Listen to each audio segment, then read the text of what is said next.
జగన్ గారి పరిపాలనలో పూర్తి మద్యపాన నిషేధం చేస్తా అన్నారు. ఆ మద్యపాన నిషేధం జరిగిందా? ఇప్పుడు ఆ మందు తాగడం వల్ల చాలా సైడ్ ఎఫెక్ట్స్ వస్తున్నాయి అంటారు. అది ఎంతవరకు నిజం? మద్యపాన నిషేధం చేస్తానని మొట్టమొదటి హామీగా మహిళలందరిని ఉంచి మహిళలందరూ అమ్మ మీ పిల్లలు చదువుకోలేకపోవడానికి మీరు రోడ్డును పడటానికి ముఖ్య కారణం మద్యపానం.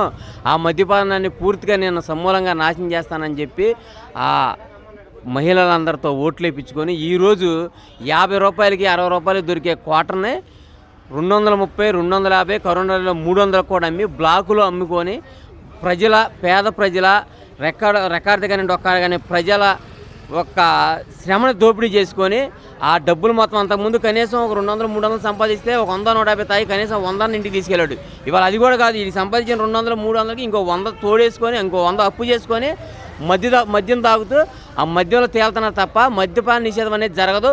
ఇప్పుడు మేము ఇప్పుడే చెప్తున్నాం, ప్రతి ఒక్క రాష్ట్రంలో ఉన్న ప్రతి ఒక్క మహిళ కూడా ఆ రోజు మద్యపాన నిషేధం చేయకపోతే నా కాలర్ పట్టి అడగమని చెప్పాడు కదా, ఖచ్చితంగా ప్రతి ఒక్క మహిళ కూడా వాళ్ళు ఓటు వేయడానికి వచ్చినప్పుడు మద్యపాన నిషేధం ఎక్కడ చేశారని కాలర్ పట్టుకుని అడగాలని చెప్పి ఆ మహిళలందరూ కూడా మేము పిలిపిస్తున్నాం.